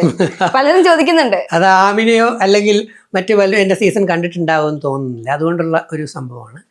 പക്ഷെ ബിഗ് ബോസ് ടീമിനും ഏഷ്യാനെറ്റ് അവർ നിരന്തരം അവരുടേതായിട്ടുള്ള സ്ക്രൂട്ടണിങ് കമ്മിറ്റി എന്ന് പറയുന്നതും ആ മോണിറ്ററിംഗ് കമ്മിറ്റി എന്ന് പറയുന്നത് എല്ലാ യൂട്യൂബേഴ്സിനെയും എല്ലാ media social media full time 24/7 അവർ സോഷ്യൽ മീഡിയയിൽ വാച്ച് ചെയ്യുന്ന ഒരു ബെഞ്ച് തന്നെയുണ്ട്. കംപ്ലീറ്റ് കാര്യങ്ങളും അവർ നോക്കുമ്പോൾ അവർക്ക് നന്നായിട്ട് അറിഞ്ഞൂടെ ആർക്കാണ് PR ഉള്ളത്, ആർക്കാണ് PR ഇല്ല എന്ന്. PR സിനിമയ്ക്ക് PRO എന്ന് പറയുന്ന പബ്ലിക് റിലേഷൻ ഓഫീസർ എന്ന് പറയുന്ന PRO എന്ന് പറയുന്നത് സിനിമയ്ക്ക് അല്ലെങ്കിൽ കലാപരിപാടികൾക്ക് നല്ലതാണ്. പക്ഷെ ഈ റിയാലിറ്റി ഷോ 50 ലക്ഷം രൂപയുടെ മത്സരമാണ് അല്ലേ? 1 ലക്ഷം 2 ലക്ഷം അല്ല, 50 ലക്ഷം രൂപയുടെ മത്സരത്തിന് പണമുള്ളവർ കുറെ ഏജൻസികളെ ഏൽപ്പിച്ച് അവർ മാനിപ്പുലേറ്റ് ചെയ്ത് ഇവർ പോയി എന്തെങ്കിലുമൊക്കെ കാട്ടിക്കൂട്ടി. ഇവരെന്ത് കാട്ടിക്കൂട്ടിയാലും PR എന്ന് പറയുന്ന ആൾക്കാർ ഇവർക്ക് കൊടി പിടിച്ചുകൊണ്ട് വെള്ള പൂശാനായിട്ടും അവർക്ക് വേണ്ടിയുള്ള ക്ലിപ്പുകൾ ഇപ്പൊ തന്നെ നമുക്കറിയാം. നമ്മൾ കഴിഞ്ഞ ഇതിൽ തന്നെ നോക്കിയപ്പം സീസണിലേക്ക് വരുന്നതിന് മുമ്പ് തന്നെ കുറെ വീഡിയോ എടുത്ത് വീട്ടിൽ വെച്ചതിന് ശേഷം ആ വീഡിയോ കൃത്യമായിട്ട് ഇട്ടിട്ട് വോട്ട് ചോദിക്കുന്ന അവസ്ഥ രേണു സുധിയുടെ കാര്യത്തിൽ നമ്മൾ കണ്ടതാണ്. മനസ്സിലായോ? അപ്പോൾ അത് തെറ്റാണ്. ഇപ്പൊ രേണു സുധി എൻ്റെ ഫ്രണ്ടാന്ന് വെച്ചിട്ട് രേണു സുധി ആ കാണിച്ചത് ശരിയാണെന്ന് ഞാൻ എങ്ങും പറഞ്ഞിട്ടില്ല. ഞാനത് എതിർത്തിട്ടേ ഉള്ളൂ. തെറ്റാണ്, ഞാൻ അറിഞ്ഞിട്ടില്ല. ബിഗ് ബോസ് ഷോ തുടങ്ങുന്നതിനും 1 മാസം മുമ്പ് അല്ലെങ്കിൽ കുറേ നാൾക്ക് ഈ സെലക്ഷൻ നടന്നുകൊണ്ടിരിക്കുന്ന സമയത്ത് പറയാറുണ്ട്, നിങ്ങൾക്ക് താല്പര്യമുള്ള അല്ലെങ്കിൽ നിങ്ങൾക്ക് നല്ലതെന്ന് തോന്നുന്ന 3 പേരെ പറയൂ എന്ന് പറയും. അത് എന്നോട് മാത്രമല്ല, ഇറങ്ങിയ പലരോടും ചോദിക്കും. എല്ലാവരോടും ചോദിക്കുന്ന എനിക്കറിയില്ല, പലരോടും ചോദിക്കും. ഇപ്രാവശ്യം 3 പേരെ പറഞ്ഞില്ല, ഞാൻ ഒരാളുടെ പേരേ പറഞ്ഞുള്ളൂ. അത് രേണു സുധിയുടെ കാര്യമായിരുന്നു. ഞാൻ വിചാരിച്ചു ഈ മ്യൂസിക് ആൽബത്തിലും മറ്റേ ഷോർട്ട് ഫിലിമിലൊക്കെ തകർത്ത് തരിപ്പണാക്കുന്ന കണക്ക് ബിഗ് ബോസ് ഷോയിലും ചെന്നിട്ട് പുള്ളിക്കാരത്തി തകർക്കുമെന്ന് വിചാരിച്ചു. അവിടെ ചെന്നിട്ട് വേറൊരാളുടെ അവസരം ആക്കുന്ന രീതിയിലല്ലേ പ്രവർത്തിച്ചത്. അത് വളരെ മോശമായിപ്പോയി. വേറൊരാളാണ് നിന്നിരുന്നെങ്കിൽ ഒറിജിനലെ അങ്ങ് അറ്റം വരെ നിൽക്കാനും അല്ലെങ്കിൽ വിജയിക്കാനും ഒക്കെ ശ്രമിക്കും. ഇത് ഇപ്പൊ ഞാൻ രേണുവിനെ കുറിച്ച് ആലോചിക്കുമ്പം രേണുവും ഈ അനന്തശയനം എന്ന് പറയുന്ന കേട്ടിട്ടുണ്ടോ എന്നറിയില്ല, മഹാരാജാവ് കട്ടിൽ കിടക്കുന്ന പോലെ ബീൻ ബാഗിൽ കിടക്കുന്ന ഒരാളിന്റെ ചിത്രമായിരിക്കും എൻ്റെ മനസ്സിനകത്ത് ഓർമ്മ വരും. ഇപ്പൊ ഷോ കഴിഞ്ഞാൽ പുറത്തിറങ്ങിയാൽ നിങ്ങളെ ആരൊക്കെ ഓർക്കുമെന്നൊരു മോർണിംഗ് ടാസ്ക് വന്നില്ലേ? പല രീതിയിലാണ് ഓർക്കുന്നത്. രേണുവിനെ പിന്നെ എനിക്ക് ഓർമ്മ വന്നു കഴിഞ്ഞാൽ ഒന്നുകിൽ ആ നീളമുള്ള കട്ടിൽ ഇങ്ങനെ കിടക്കും, അല്ലെങ്കിൽ ബീൻ ബാഗിൽ ഇങ്ങനെ കിടക്കും. ഏത് സമയം ഈ കിടപ്പ് തന്നെയാണ്. ഈ റിപ്പീറ്റ് ചെയ്ത് ഒരാളിന്റെ പേര് യൂട്യൂബ് വീഡിയോകളുടെ അടിയിൽ റിപ്പീറ്റ് ചെയ്ത് വരുന്നുണ്ടെങ്കിൽ ഓർക്കുക, അതിൻ്റെ പുറകിൽ ചില PR-കളുടെ കളിയുണ്ട് എന്ന്. കാരണം കുടുംബത്തിലുള്ളവരും വീട്ടിലുള്ളവരും പാവപ്പെട്ട അമ്മമാരും അച്ഛന്മാരും ഒന്നും ഇങ്ങോട്ട് വന്നിരുന്ന യൂട്യൂബിൻ്റെ അടിയിൽ കമൻ്റ് ഇടാനായിട്ടൊന്നും വരുന്നില്ല. അവർക്ക് ഇത് കാണും, അവർക്ക് ആരെ തോന്നണോ വോട്ട് ചെയ്യും. പക്ഷെ പർപ്പസീവായിട്ട് പല ഐഡികളിൽ നിന്ന് ഞാൻ ചോദിക്കട്ടെ, എന്നെപ്പോലെയൊക്കെ ഉള്ള ആളിനെ, ഒരു മോശവും പറയാത്ത എന്നെപ്പോലെയുള്ള ആളിനെ, എൻ്റെ ശത്രുക്കൾക്ക് പോലും അറിയാം ഞാൻ പാവമാണ്, നല്ല മനുഷ്യനാണ്, നന്മയെ ചെയ്യും, സത്യസന്ധമായിട്ട് ഞാൻ കാര്യങ്ങൾ പറയും. അപ്പം എന്നെപ്പോലും പച്ച തെറി വിളിക്കുന്ന സെൻറ്റൻസുകൾ പെണ്ണിൻ്റെ പേരും വെച്ച് ഐഡിയയും വെച്ചിട്ട് ഇത് വരുമ്പോൾ ഒരു കാലത്തും 99% സ്ത്രീകളും ആൺകുട്ടികളും എന്നെ തെറി വിളിക്കില്ല. മനസ്സിലായി? അങ്ങനെ ഇത്രത്തോളം പച്ച തെറി വിളിക്കുന്നുണ്ടെങ്കിൽ അത് പൈസ കൊടുത്ത് ചെയ്യിപ്പിക്കുന്നതോ അല്ലെങ്കിൽ എന്നെപ്പോലെയുള്ള പലരെയും ചെയ്യിപ്പിക്കുന്നത്. ഇപ്പം എൻ്റെ കൂടെ ഇറങ്ങിയ ഉൾപ്പെടെ പല മത്സരാർത്ഥികളെയും സൈബർ ബുള്ളിങ്, സൈബർ അറ്റാക്ക് ചെയ്യുന്നത് അത് സാധാരണ വീട്ടുകാരും സാധാരണ മനുഷ്യരും ചെയ്യില്ല. സാധാരണയുള്ള പ്രേക്ഷകർ ഒരിക്കലും ചെയ്യില്ല. ഇത് ചില ആൾക്കാർ പർപ്പസീവായിട്ട് പ്ലാൻ ചെയ്ത് ചെയ്യുന്നതാണ്. അവരെ പിടിച്ചെടുക്കാൻ പറ്റിയാൽ ഉറപ്പായിട്ട് കാണാൻ പറ്റും. ഇപ്പൊ കഴിഞ്ഞിറങ്ങിയ മത്സരാർത്ഥികൾ ഇതിലല്ല, മുൻ സീസണുകളിൽ ചിലർ കൃത്യമായിട്ട് അവരെയൊക്കെ പോയി ടാർഗറ്റ് ചെയ്ത് പിടിച്ചിട്ടുണ്ട്. പറ, സീസൺ 1 കഴിഞ്ഞപ്പോൾ എത്ര പേരുണ്ടായിരുന്നു? സീസൺ 2 കഴിഞ്ഞ് വന്നപ്പോൾ എത്ര പേരുണ്ടായിരുന്നു? 5 or 10 യൂട്യൂബ് ചാനൽ മാത്രമാണ് മുൻനിരയിലുണ്ടായിരുന്നു, ആരും ഇല്ലായിരുന്നു. സീസൺ 3 ഞാൻ കഴിഞ്ഞിറങ്ങി വന്നപ്പോൾ എന്നെ ഇന്റർവ്യൂ ആരും വന്നില്ല, കൊറോണയും കൂടെ ആയിരുന്നു. അത് കഴിഞ്ഞ് സീസൺ 3 കഴിഞ്ഞപ്പോഴത്തേക്ക് ചിലയിടത്തൊക്കെ ചോദ്യങ്ങൾ ചോദിക്കാൻ 1 or 2 ചാനലുകാരെ നമ്മളെ കോണ്ടാക്ട് ചെയ്തോളൂ.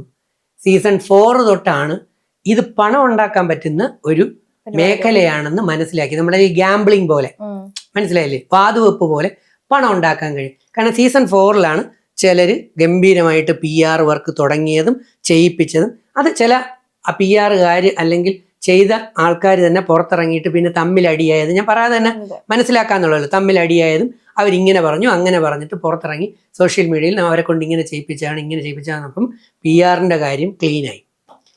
ആ 4-ാമത്തെ സീസൺ തൊട്ട് ഇത് പണം ഉണ്ടാക്കാനായപ്പം 5-ാമത്തെ സീസണിൽ PR ഉണ്ട്, 6ാമത്തെ സീസണിൽ PR ഉണ്ട്, നന്നായിട്ടുണ്ട്. 7ാമത്തെ സീസൺ പിന്നെ PR ഇല്ലാതിരിക്കുമോ? പക്ഷെ ഇപ്പൊ PR ഇല്ലാതെയും കുറച്ച് പേരുണ്ടാവും. അപ്പൊ നമ്മൾ നീതിപൂർവ്വം ചിന്തിക്കുമ്പോൾ PR ഇല്ലാതെ മാട് പോലെ കളിക്കുന്നവരും ഈ പറഞ്ഞ കണക്ക് കുറെ കളിക്കുകയും ബാക്കി തെറ്റിദ്ധരിപ്പിച്ച് തെറി വിളിച്ച് അവൻ്റെ ആൾക്കാരെ മൊത്തം മറ്റേ പാവങ്ങളുടെ ആൾക്കാരെ ഇല്ലാതാക്കി, ഞാൻ നേരത്തെ പറഞ്ഞ പോലെ ഫാൻസിനെ അങ്ങോട്ടും ഇങ്ങോട്ടും മാറ്റിച്ച് വോട്ട് ചെയ്യിപ്പിച്ച് പ്ലാൻ ചെയ്യിച്ച് ഔട്ടാക്കുന്ന വരുമ്പോൾ എൻ്റെ ഒരു ആഗ്രഹം എന്ന് പറയുന്നത് ബിഗ് ബോസ് അല്ലെങ്കിൽ ഏഷ്യാനെറ്റ് ലാലേട്ടൻ പറയുന്ന പോലെ PR ഉള്ളവരെ സംബന്ധിച്ച് അവർക്ക് എന്തെങ്കിലും വാണിംഗ് കൊടുക്കും, അല്ലെങ്കിൽ അവരെ പ്രത്യേക എന്തെങ്കിലും രീതിയിലുള്ള ഈ ഒരു എന്താ പറയുക ഒരു നടപടി എടുത്തില്ലെങ്കിൽ എന്ത് പറ്റുമെന്ന് അറിയാമോ? വരുന്ന സീസണുകളിൽ PR തമ്മിൽ സോഷ്യൽ മീഡിയ കിടന്ന് അടികളായിരിക്കും. ഇപ്പോൾ PR തമ്മിലാണ് അടി, അല്ലാതെ മനുഷ്യർ തമ്മിലല്ല അടി, PR ആണ് തമ്മിൽ അടിക്കുന്നത്. അതാണ് സംഭവം. ഈ ബിഗ് ബോസിനകത്ത് ബിന്നി എന്ന് പറയുന്ന ഒരു കണ്ടസ്റ്റന്റ് മോർണിംഗ് ടാസ്കിൽ പറഞ്ഞ കാര്യമാണ്, അനുമോള് തന്നോട് പറഞ്ഞു 16 ലക്ഷം രൂപ കൊടുത്തിട്ടാണ് PR കൊടുത്തത് എന്നുള്ളത്. അങ്ങനെ അത്തരത്തിൽ 16 ലക്ഷം കൊടുക്കാനുള്ള കപ്പാസിറ്റിയോ അല്ലെങ്കിൽ അങ്ങനെ കൊടുത്തിട്ടാണ് അനുമോള് കയറിയത് എന്ന് രജിസാന് തോന്നുന്നു? അല്ലല്ല, ഞാനൊരു കാര്യം പറയട്ടെ. അനുമോളുടെ പേഴ്സണൽ കാര്യങ്ങൾ എനിക്ക് അറിയില്ല. ഞങ്ങൾ നല്ല സുഹൃത്തുക്കളായിരുന്നു ഇവിടെ സ്റ്റാർ മാജിക്കിൽ വെച്ച്. അത് കഴിഞ്ഞിട്ട് പിന്നെ ഞങ്ങൾ കാണാറില്ല. അവരവരുടെ മേഖലയിൽ ആർട്ടിസ്റ്റ് ആണെന്നറിയാം. അതുപോലെ തന്നെ മറ്റ് പല ഉദ്ഘാടനങ്ങൾക്കോ ഒക്കെ സോഷ്യൽ മീഡിയയിൽ കാണാറുണ്ട്. അനുമോളുടെ വീട്ടുകാരെ എനിക്കറിയില്ല. പിന്നെ ഈ അപ്പാനി ശരത്ത് വന്നപ്പോഴാണ് ഇവർ അയൽവക്കക്കാരാണ് നാട്ടുകാരാണെന്ന് ഞാൻ അറിയുന്നത് തന്നെ. ഞാൻ അനുമോളുടെ ഡീറ്റെയിൽസ് ചോദിക്കാൻ പോയിട്ടില്ല. അപ്പം 16 ലക്ഷം കൊടുക്കാനുള്ള കപ്പാസിറ്റി അനുവിനുണ്ടോ ഇല്ലയോ അതിനെക്കുറിച്ച് സത്യം പറഞ്ഞാൽ എനിക്കറിയില്ല. പക്ഷെ ഞാൻ വിശ്വസിക്കുന്നു 16 ലക്ഷം ഒന്നും കൊടുക്കാൻ സാധ്യതയില്ല. അത് ഇത്തിരി കൂട്ടി എവിടെയൊക്കെ പറഞ്ഞതാണ്. അതിന് കൊടുത്തിട്ടുണ്ടോ എന്നുള്ള കാര്യം എനിക്കറിയാം. ആര് കൊടുത്തിട്ടുണ്ട് കൊടുത്തിട്ടില്ല എന്ന് എനിക്ക് അറിയില്ല. എൻ്റെ ഒരു ബുദ്ധിയും യുക്തിയും വെച്ചുകൊണ്ട് ബൈബിളും ഖുർആനും, എനിക്ക് ബൈബിളും ഖുർആനും കണ്ടില്ല, ബയോളജിയും സ്പിരിച്വാലിറ്റിയും എനിക്ക് നന്നായിട്ട് അറിയാം. അപ്പോൾ എൻ്റെ ആധ്യാത്മിക ചിന്ത അനുസരിച്ച് എനിക്കറിയാത്തൊരു കാര്യം വിധിച്ചാൽ ഞാനും വിധിക്കപ്പെടും എന്നാണ്. അപ്പം അനുമോള് PR കൊടുത്തിട്ടുണ്ടോ ഇല്ലയെന്ന് എനിക്കറിയില്ല. പക്ഷെ അനുമോൾക്ക് ഞാൻ സ്റ്റാർ മാജിക് ഉണ്ടാക്കുമ്പോൾ തന്നെ അറിയാം, ഈ സ്റ്റാർ മാജിക്കിലെ പ്രോഗ്രാമിന് പലർക്കും യൂട്യൂബിൽ അവരവരുടേതായ ഫോളോവേഴ്സ് ഫാൻസ് ഉണ്ട്. മനസ്സിലായി? ഫാൻസ് ഉണ്ട്. എനിക്ക് സ്റ്റാർ മാജിക്കിൽ അത് വലുതായിട്ട് നിലനിർത്താനോ മറ്റു പരിപാടിയിൽ പറ്റിയില്ല. അപ്പം എനിക്കെതിരെ അതിനകത്തുള്ള കുറേ പേര് കളിച്ചിട്ടാണ് പിന്നെ എനിക്ക് സ്റ്റാർ മാജിക്കിൽ പോകാൻ പറ്റാതായത്. കാരണം സ്റ്റാർ മാജിക്കിൽ ഞാൻ ഏഷ്യാനെറ്റിൻ്റെ പ്രോഗ്രാമിൽ നിന്ന് സ്റ്റാർ മാജിക്കിൻ്റെ പ്രോഗ്രാമിൽ നിന്ന് ഗംഭീര പരിപാടികളായിരുന്നു.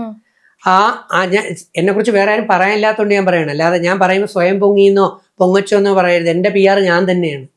ഞാൻ ചോദിക്കട്ടെ, എൻ്റെ കാര്യങ്ങൾ ഞാനല്ലാതെ പിന്നെ ആരും ഒന്ന് നിങ്ങളുടെ അടുത്ത് പറയും? അല്ലെങ്കിൽ അറിയാമെന്നുള്ളവരൊന്ന് പറയണം. അത് നല്ലത് വന്ന് പറയുന്ന കുറച്ച് ആൾക്കാരേ ഉള്ളൂ. ഒരുപാട് ആൾക്കാർ സന്തോഷത്തോടെ സ്നേഹത്തോടെ സ്നേഹിക്കും, പക്ഷെ പബ്ലിക്കായിട്ട് അവരൊന്നും പറയണമെന്നില്ല. പക്ഷെ ഒരു പിടി സാത്താൻ്റെ സന്തതികൾ വന്നിരുന്ന് ഈ ബിലീസുകൾ വന്നിരുന്ന് ഈ പറഞ്ഞ കണക്ക് പൊങ്ങിയെന്നോ അതും ഇതൊന്നും പറയും. ഇത് ആരും PR കൊടുത്തിട്ട് പോയെന്നുള്ളതിന് തെളിവില്ലാതെ എങ്ങനെ പറയും? എൻ്റെ തെളിവില്ല. അതുകൊണ്ട് ഈ സീസണിലെ ഒരാളിനെ എനിക്കെടുത്ത് വെച്ച് ഇയാൾ PR കൊടുത്തിട്ട് പോയി എന്ന് എനിക്ക് പറയാൻ കഴിയില്ല. പക്ഷെ ചില വീഡിയോകളുടെ താഴെ എന്നെ വന്ന് കണ്ടിന്യൂസ് ആയിട്ട് തെറി പറഞ്ഞിട്ട് ആ മത്സരാർത്ഥിയുടെ പേരെടുത്ത് പൊക്കി പറയുമ്പോൾ നമ്മൾ കഞ്ഞിവെള്ളം കുടിക്കുന്നല്ലേ, മനസ്സിലാക്കാൻ പറ്റൂലേ? അതറിയാം. ആ പേരുകൾ ഞാൻ പറയാതിരിക്കുന്നതാണ് നല്ലത്. കാരണം എനിക്ക് ആരെയും വെറുപ്പിക്കുന്നതിനോടോ വിഷമിപ്പിക്കുന്നതിനോടോ എനിക്ക് താല്പര്യമില്ല. അനുമോളോട് ഒരുമിച്ച് വർക്ക് ചെയ്തിട്ട് സ്റ്റാർ മാജിക്കിൽ, അപ്പൊ അവിടെ കാണിക്കുന്ന അതേ ക്യാരക്ടർ തന്നെയാണ് ബിഗ് ബോസ് ഹൗസിനുള്ളിലും പുള്ളിക്കാരത്തി കാണിക്കുന്നത് എന്ന് തോന്നിയോ? അല്ല, ഇത് രണ്ടും രണ്ടാണ്. അതിനകത്ത് എന്ന് പറയുന്ന ഞാൻ പറഞ്ഞില്ല, അതിനകത്ത് നമ്മൾ അഭിനയം തന്നെയാണ്. അവിടെ ഷോ അല്ലേ അല്ലേ? അപ്പൊ അതിനകത്ത് നമ്മൾ അഭിനയിക്കുകയാണ് പലതും. അടി കൊണ്ടിട്ടും അയ്യോ എന്ന് പറഞ്ഞ് നമ്മൾ വിളിച്ചത് അഭിനയമാണ്. എനിക്ക് പല പ്രാവശ്യം അടി കൊണ്ടു, ഞാൻ അടിച്ചത് പലർക്കും കൊണ്ടു. ഇത് തെർമോക്കോളാണ്, അതിന് വേദനിക്കില്ല. അതൊരു അല്പം ബുദ്ധിയും യുക്തിയും കൊണ്ട് ചിന്തിച്ചാൽ. പക്ഷെ നമ്മൾ അഭിനയിക്കുന്നത് എന്തുകൊണ്ടാണ്? ആ ഷോ കൊഴുപ്പ് കൂടാൻ വേണ്ടി അല്ലേ? ദെൻ ഇവിടെ ഇതിനകത്ത് വന്നതിന് ശേഷം എന്ന് പറയുന്നത് കുറെ റിയൽ ഫേസ് കൂടെ പുറത്തോട്ട് വരും. അനുമോളുടെ ശരിക്കുള്ള റിയൽ ഫേസ് ഇതാണോ? അല്ല, അതിനറിയണമെങ്കിൽ അനുമോളുമായിട്ട് ഒരുപാട് കാലം സഹകരിച്ച വ്യക്തിത്വങ്ങളും അനുമോളുമായിട്ട് ഒരുപാട്, ഞാൻ എന്ന് പറയുന്നത് 7 ദിവസം മാത്രമേ അനുമോളുമായിട്ട് സഹകരിച്ചിട്ടുള്ളൂ. 7 എപ്പിസോഡുകളിലോ 8 എപ്പിസോഡുകളിലോ ആ ഷൂട്ടിൻ്റെ അന്ന് രാവിലെ ഞാൻ ചെല്ലുന്നു, നമ്മൾ കാണുന്നു, ഒരു 2 മിനിറ്റോ 5 മിനിറ്റോ സംസാരിക്കുന്നു, തീരുന്നു. ഇത്രയേ ഉള്ളൂ. അപ്പോൾ എനിക്ക് അനുമോളെക്കുറിച്ച് ഞാൻ എങ്ങനെ പറയും? അനുമോളുമായി നിരന്തരം ബന്ധത്തിൽ വന്നിട്ടുള്ള, സഹകരിച്ചിട്ടുള്ള അനുമോളുടെ ഫ്രണ്ട്സ്, റിലേറ്റീവ്സ്, അയൽവക്കക്കാർ, അതുപോലെ സ്റ്റാർ മാജിക്കിലെ ബാക്കിയുള്ള ആൾക്കാർ ഒക്കെ ചോദിക്കുമ്പോൾ സ്വാഭാവികമായിട്ട് ഇതാണോ റിയൽ ക്യാരക്ടർ അല്ലേ എന്ന് തോന്നും. ഏതാണ് സ്വഭാവം എന്നറിയാം. എനിക്കത് അറിയില്ല. പക്ഷെ ഇതിനകത്ത് കാണുമ്പം ചില സമയങ്ങളിൽ റിയൽ വരും എന്നത് കാണാം, ചില സമയങ്ങളിൽ ആക്ട്. അത് എല്ലാവർക്കും ഉള്ളൊരു സംഭവം തന്നെയാണ്. ഇപ്പൊ അനുമോളിനെക്കാളും അല്ലെങ്കിൽ അവിടെയുള്ള ബാക്കിയുള്ള കണ്ടസ്റ്റൻസിനെക്കാളും കൂടുതൽ സ്ക്രീൻ സ്പേസ് നേടുന്നത് പ്ലാച്ചി എന്ന് പറയുന്ന അനുമോളുടെ ഒരു പാവയാണ്. അതെ അതെ. അപ്പൊ അതിനെ കുറിച്ചിട്ട് സാറിന് എന്താ പറയാണോ? പ്ലാച്ചിനെ വെച്ചിട്ട് ഡ്രാമ കളിക്കുകയാണോ അനുമോൾ ശരിക്കും? അത് ഇപ്പം അവര് ഇപ്രാവശ്യം വീട്ടിൽ നിന്ന് കൊണ്ടുവന്നു. ഞാൻ ആദ്യം അതിനെതിരെ പറഞ്ഞു. അപ്പൊ എനിക്ക് കുറെ തെറി കിട്ടി. പ്ലാച്ചിയെ വീട്ടിൽ നിന്ന് കൊണ്ടുവന്നതിന് എനിക്ക് കുറെ തെറി കിട്ടിയെങ്കിൽ ആ തെറി വിളിച്ചത് ആരായിരിക്കും ഞാൻ നേരത്തെ പറഞ്ഞു വെച്ച് മനസ്സിലാക്കി ചിന്തിച്ചാൽ ക്ലിയർ ആവുമല്ലോ. മനസ്സിലായി? കാരണം ഷാനവാസ് പ്ലാച്ചിയെ കൊണ്ടുവന്നിട്ടില്ല, അക്ബർ കൊണ്ടുവന്നിട്ടില്ല, അനീഷ് കൊണ്ടുവന്നിട്ടില്ല, പ്ലാച്ചി എന്ന് പറഞ്ഞാൽ അതുപോലെയുള്ള പാവകളെ കൊണ്ടുവന്നിട്ടില്ല. ഇവരാരും പാവകളെ കൊണ്ടുവന്നിട്ടില്ല. അപ്പൊ ഇവിടെ 1 or 2 പേര് പാവകളെ കൊണ്ടുവന്നുവെങ്കിൽ കൊണ്ടുവന്നത് പാവ വെച്ച് കളിക്കാൻ വേണ്ടി തന്നെയല്ലേ. അങ്ങനെയാണെങ്കിൽ ഈ ഷോയിൽ ആദ്യമായിട്ട് ഈ സീസണുകളിൽ പാവ വെച്ച് കളിച്ചാരാ? ഞാൻ തന്നെയാണ്. ആ പാവ എന്റെ വീട്ടിൽ നിന്ന് കൊണ്ടുപോയ പാവയല്ല.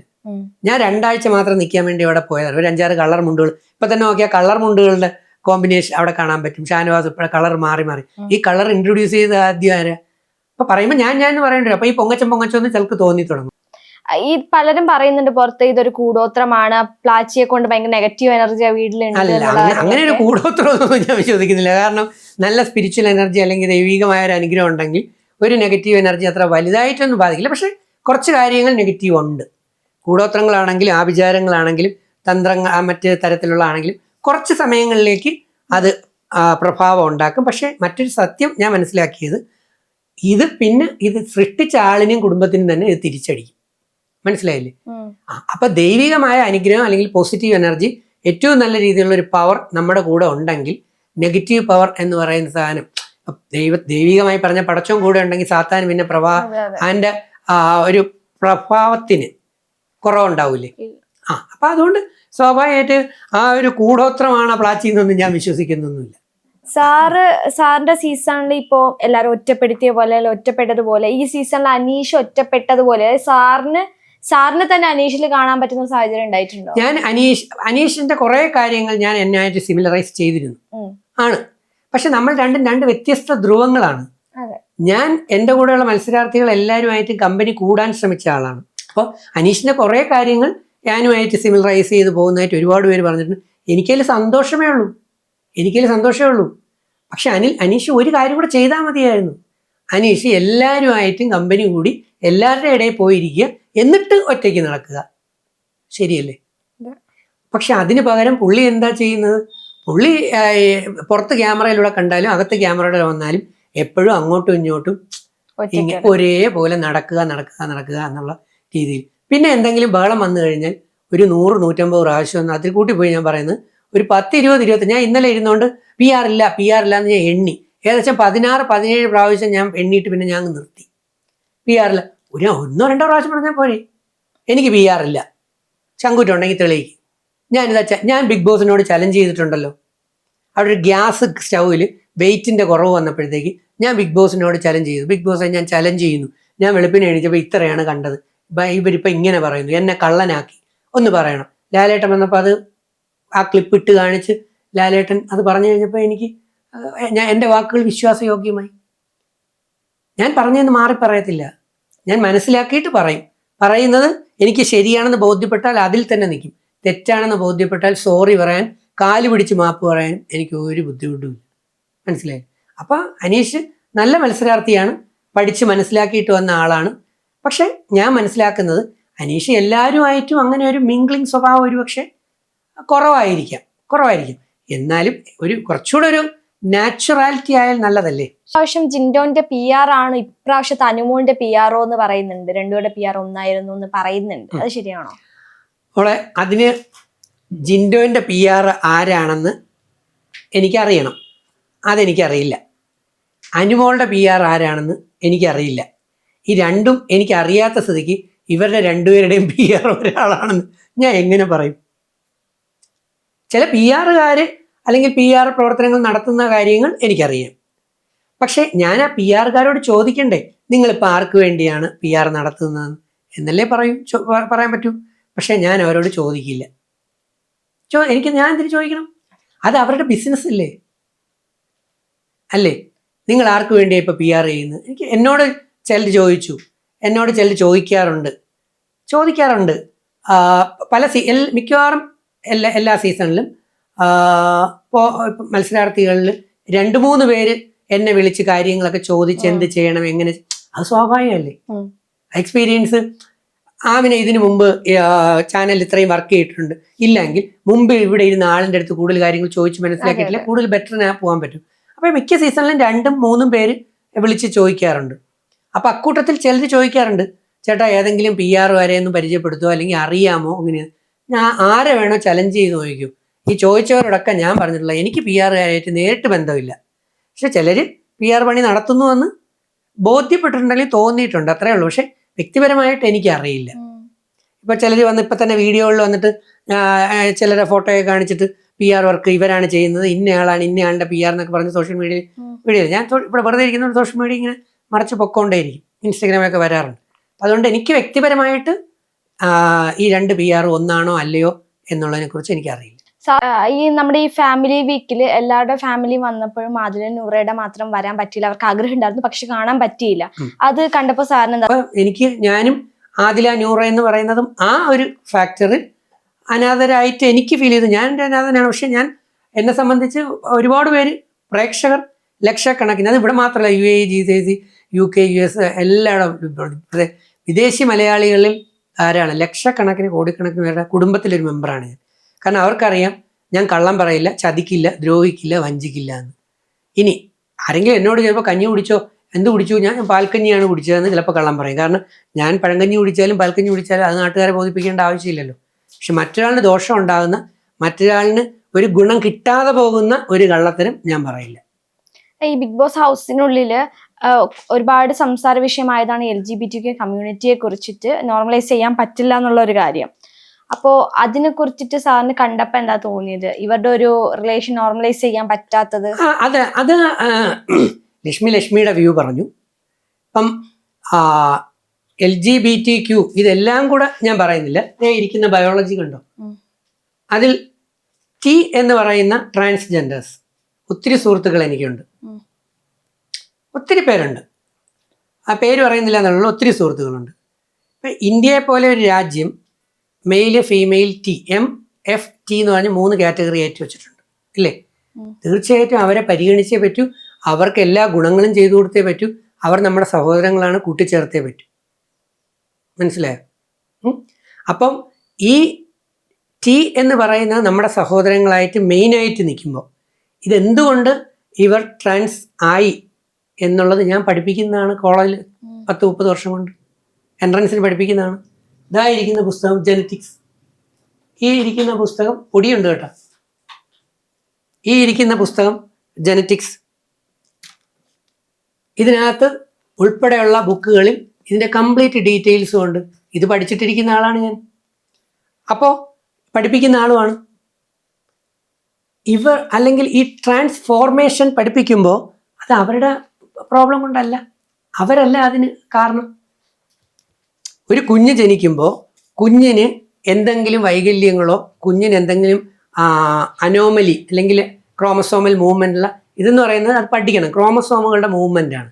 അപ്പോൾ ക്രോമസോമുകളുടെ നമ്പറിലോ ഇപ്പം അന്യൂപ്ലോയിഡി, യൂപ്ലോയിഡി, ട്രൈസോമി, അങ്ങനെ കുറേ സാധനമുണ്ട്, പറഞ്ഞാൽ മനസ്സിലാവില്ല, അതുകൊണ്ട് ഞാൻ പറയുന്നില്ല. അത് ബയോളജി അറിയാമെന്നുള്ളവർക്കറിയാം. എൻ്റെ MPhil ജെനറ്റിക്സ് ആണ്, സൈറ്റോജെനറ്റിക്സിലാണ് ഞാൻ MPhil A ഗ്രേഡോടുകൂടി പാസ്സായത്. അപ്പോൾ ക്രോമസോമൽ മൂവ്മെൻറ്റിൽ വരുന്ന ഇപ്പോൾ ഉണ്ടായ ചില പ്രശ്നങ്ങളാണ് അവിടെ ഉണ്ടാകുന്നത്. അതിന് ആ ജനിക്കുന്ന കുഞ്ഞ് ഉത്തരവാദിയാണോ? ആണോ? അല്ല.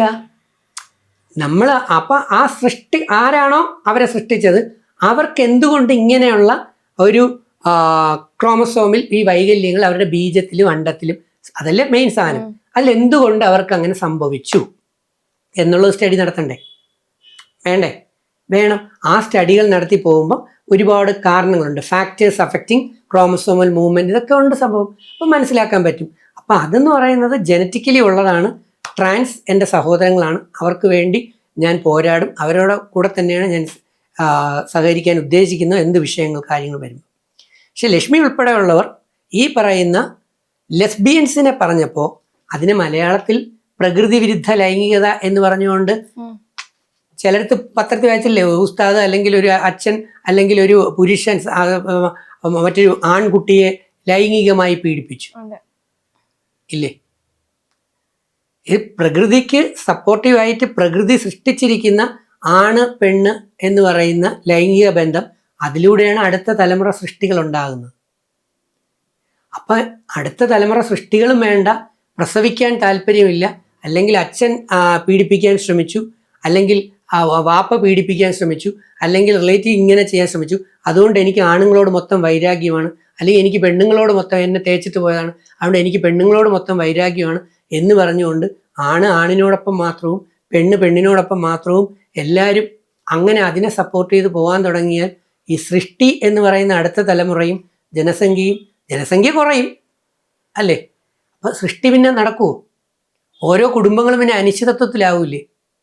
ഞാൻ പറഞ്ഞ മനസ്സിലായോ? ആമിനയുടെ കുടുംബം, ആമിനയുടെ ഉമ്മയ്ക്കും പാപ്പയ്ക്കും ആമിന മാത്രമേ ഉള്ളൂ ഒരു മകൾ. ഒരു എക്സാമ്പിൾ പറയാണ്, വേറെ സഹോദരങ്ങളില്ല. ആമിന ഒരു പക്ഷേ തീരുമാനിക്കുകയാണ്, ഞാൻ ലെസ്ബിയൻസിലേക്ക് പോവുകയാണ്, വേണ്ട, ഞാൻ കല്യാണമേ കഴിക്കാൻ താല്പര്യപ്പെടുന്നില്ല, എനിക്ക് താല്പര്യമില്ല കല്യാണം, പോയി കല്യാണം കഴിച്ച് ഡൈവേഴ്സ് അയക്കുന്നതൊക്കെ ഇതല്ലേ ഇപ്പോഴത്തെ അവസ്ഥകൾ. നമ്മുടെ തെറ്റ് നമ്മൾ ചൂണ്ടിക്കാണിക്കില്ല. ക്ഷമ എന്ന് പറയുന്ന സാധനം ഉണ്ടെങ്കിൽ ഡൈവേഴ്സ് വരില്ല, അല്ലെങ്കിൽ അത് കുറേ കാലം കഴിയും. കാര്യങ്ങൾ അണ്ടർസ്റ്റാൻഡിങ് കൂടെ ആണെങ്കിൽ രണ്ടുപേർ തമ്മിൽ, മനസ്സിലായി? ഈ അണ്ടർസ്റ്റാൻഡിങ് കുറയുന്നു, നമ്മൾ പഠിക്കേണ്ട കുറേ എത്തിക്സ് മൂല്യങ്ങളും ഇല്ലാതെ വരുന്നു. അപ്പോൾ ആമിന കല്യാണം കഴിക്കുന്നില്ല, സൃഷ്ടി നടത്തുന്നില്ല എന്ന് തീരുമാനിച്ചാൽ പിന്നെ ആമിനയുടെ വാപ്പയുടെയും ഉമ്മയുടെയും അടുത്ത തലമുറയും അതിൻ്റെ പിന്നെ മുമ്പോട്ടുള്ള ആ തലമുറകൾ ആ കുടുംബത്തിലുണ്ടാവുമോ? സ്റ്റോപ്പായില്ലേ? അപ്പൊ ആ ഉമ്മയുടെയും വാപ്പയുടെയും അല്ലെ അച്ഛൻ്റെയും അമ്മയുടെയും മാനസിക വേദനയെക്കുറിച്ച് ചിന്തിച്ചിട്ടുണ്ടോ? ചിന്തിക്കണം, അല്ലെ? നമ്മൾ എടുക്കുന്ന, എനിക്ക് അമേരിക്കയിൽ പോകണം, എനിക്ക് UK പോകണം, ഞാൻ അവിടെ പോയി ജോലി ചെയ്യും, പൊക്കോളൂ, നല്ല കാര്യം. എനിക്ക് അവിടെ ജോലിക്ക് പോകണം, അല്ലെങ്കിൽ എനിക്ക് സിനിമാ നടിയാവണം, അല്ലെ, അതൊക്കെ ഓക്കെ. പക്ഷെ ഞാൻ ഇനി കല്യാണവും കഴിക്കില്ല, അടുത്ത തലമുറ സൃഷ്ടിക്കുകയില്ല എന്ന് ആൺപിള്ളേരും പെൺപിള്ളേരും എല്ലാം പലരും അങ്ങനെ തീരുമാനിക്കാൻ തുടങ്ങിയാൽ അവരുടെ പാരൻസിൻ്റെ വേദന നമ്മളെന്തിനു കാണണം? നമുക്ക് നമ്മുടെ സ്വാർത്ഥത, നമ്മുടെ സെൽഫിഷ്. അപ്പോൾ ഇവർ കല്യാണം കഴിക്കാനും അടുത്ത തലമുറ മക്കളെ സൃഷ്ടിക്കാനും ആഗ്രഹിച്ച് പാരൻസോ ഞങ്ങളെപ്പോലെയുള്ള ബോധവൽക്കരണ ക്ലാസ് എടുക്കുകയും സംസാരിക്കുകയും ചെയ്യുന്നവർ പറയുന്നതിൽ തെറ്റുണ്ടോ? പിടിച്ചു വെച്ച് കെട്ടിപ്പിക്കുന്നില്ലല്ലോ. അപ്പം നിങ്ങൾ കല്യാണത്തിലേക്ക് വാ, അതാ. അപ്പം അവിടെ അതിന് പകരം ഈ പറയുന്ന രീതിയിൽ ആണുമായും പെണ്ണുമായിട്ട് ലൈംഗിക ബന്ധത്തിൽ ഏർപ്പെടുന്നതിനും കൂടി വേണ്ടിയാണ് ഇങ്ങനെയുള്ള ലൈംഗിക ബന്ധം വേണ്ട, ലൈംഗിക ബന്ധം ഇല്ലാതെ ഞങ്ങൾ നല്ല ഫ്രണ്ട്സായിട്ട് തന്നെ പോവും, ഓക്കെ, സന്തോഷം, നല്ല കാര്യം. എന്നാലും രണ്ട് കുടുംബങ്ങളിലും അടുത്ത തലമുറ സൃഷ്ടിയില്ലാതെ പോവല്ലേ? അപ്പൊ ഇങ്ങനെയുള്ള ഈ നമ്മൾ സോക്കോൾഡ് ഈ പറഞ്ഞ പ്രകൃതി വിരുദ്ധ ലൈംഗികത എന്നൊക്കെ പറയുന്ന തരത്തിൽ പലരും പറയുന്ന ആ വാക്കുകൾ, അല്ലെങ്കിൽ പീഡിപ്പിച്ചു എന്നൊക്കെ പറയുന്ന വാക്കുകളിൽ ആണ് രണ്ടെണ്ണം ഗേ അല്ലെങ്കിൽ ലെസ്ബിയൻസും ഗേസ് എന്നല്ലേ നമ്മൾ പറയുക. അപ്പൊ ആണ് അങ്ങനെയും പെണ്ണ് ഇങ്ങനെയും പോകുമ്പോൾ ഇവരെ ഈ പറഞ്ഞ ലക്ഷ്മി ഉൾപ്പെടെയുള്ളവർ വീട്ടിലേക്ക് കയറ്റത്തില്ല, അല്ലെങ്കിൽ അത് ലക്ഷ്മി വീട്ടിലേക്ക് കയറ്റത്തില്ല എന്നല്ല ലക്ഷ്മി യഥാർത്ഥത്തിൽ പറഞ്ഞതെന്ന് തോന്നുന്നു. വേറെ എന്തോ ഒരു ടോക്ക് വന്നപ്പോഴാണ് അവിടെ വന്നത്. പിന്നെ ലക്ഷ്മി എന്തൊക്കെ അങ്ങനെ ഇങ്ങനെ പോയി, അതെന്തോ ആവട്ടെ. എന്ത് തന്നെയായാലും അത് അവരുടെ വ്യൂ പോയിന്റിലുള്ള സംഭവമാണ്. അപ്പോൾ ഒരു ധാർമ്മികത വെച്ച് പറയുമ്പോൾ ഈ പറയുന്ന ലെസ്ബിയൻ റിലേഷൻഷിപ്പ് അല്ലെങ്കിൽ ഹോമോ സെക്ഷൽ എന്ന് പറയുന്നതിനെ സപ്പോർട്ട് ചെയ്യാനോ പ്രൊമോട്ട് ചെയ്യാനോ നമുക്ക് ബുദ്ധിമുട്ടുണ്ടാവും. എൻ്റെ വീട്ടിൽ കയറ്റും, ഞാൻ അവരോട് കമ്പനി അടിച്ച് നടക്കും, മനസ്സിലായില്ലേ? അതിന് സംശയമൊന്നുമില്ല. അപ്പം ലക്ഷ്മി അങ്ങനെ പറഞ്ഞതിനോട് അത് LGBT കമ്മ്യൂണിറ്റി മുഴുവൻ അല്ല കേട്ടോ, ഞാൻ അതിനെയല്ല പറഞ്ഞത്, മനസ്സിലായി കാണുമല്ലോ. ഞാൻ പറഞ്ഞത് ഈ ഹോമോ എന്ന് പറയുന്ന കാറ്റഗറിയെ സപ്പോർട്ട് ചെയ്യുമ്പോൾ ഇവരുടെ പേടി അവരുടെ മക്കൾ ഇത് കണ്ടു വളരും, അല്ലേ? അപ്പൊ ഈ മക്കൾ കൊച്ചിലെ ചെറിയ ക്ലാസ്സിലെ ഇവരെങ്ങനെയാണെങ്കിൽ ഇവരെന്തായിരിക്കും ചെയ്യുന്നതെന്ന ചോദ്യം അമ്മയോടും അച്ഛനോടും ചോദിക്കുമ്പം നമുക്ക് പറഞ്ഞു കൊടുക്കാൻ കുറച്ച് ജാള്യത ഉണ്ടാവും. തൊലിക്കെട്ടിയുണ്ടെങ്കിൽ നമുക്ക് പറഞ്ഞു കൊടുക്കാം, 5 വയസ്സുള്ള 8 വയസ്സുള്ള 10 വയസ്സുള്ള മോളോടും മോനോടും പറഞ്ഞു കൊടുക്കാം. പക്ഷെ അത് സ്വാഭാവികമായിട്ട് സംസ്കാര സമ്പന്നമായ നാട്ടിൽ മൂല്യബോധമുള്ള വീടുകളിൽ അത് അത്രത്തോളം പറയാനോ കാണിക്കാനോ നമുക്ക് പറ്റാത്ത അവസ്ഥയാവും. അപ്പോൾ ഇത് തെറ്റിദ്ധാരണ ഉണ്ടാവും. എന്നാൽ ഇതിങ്ങനെ ഒന്ന് പരീക്ഷിച്ച് നോക്കിയാലോ എന്ന് പിള്ളേർ ഇറങ്ങുന്നു എന്ന് വിചാരിക്കും. അങ്ങനെ വരുമ്പോൾ അതിൽ സുഖം കണ്ടെത്തുകയാണെങ്കിലും. എന്തായാലും സാർ ഇനിയും ഒരുപാട് സന്തോഷത്തിൽ തന്നെ സംസാരിച്ചത്, ഇനിയും ഒരുപാട് കളത്തരം പറയാൻ പറ്റട്ടെ ഗെയിമില്. പിന്നെ സത്യസന്ധനായിട്ട് തന്നെ ഇരിക്കും, ഇതുപോലെ ചാറ്റൊക്കെ നന്നായിട്ട് നടക്കട്ടെ, സിനിമയൊക്കെ അടിപൊളിയായിട്ട് പോകട്ടെ. ഇത്രയും നേരം സംസാരിച്ചത് ഒരുപാട് മെയിൻ സ്ട്രീം മീഡിയയ്ക്കും അതുപോലെ ആമിനയ്ക്കും ഈ ക്രൂവിനും ഇങ്ങനൊരു അവസരം തന്നതിന് വളരെയധികം സന്തോഷമുണ്ട്. മെയിൻ സ്ട്രീം മീഡിയ വളരട്ടെ, ഉയരട്ടെ. All the best. Thank you so much.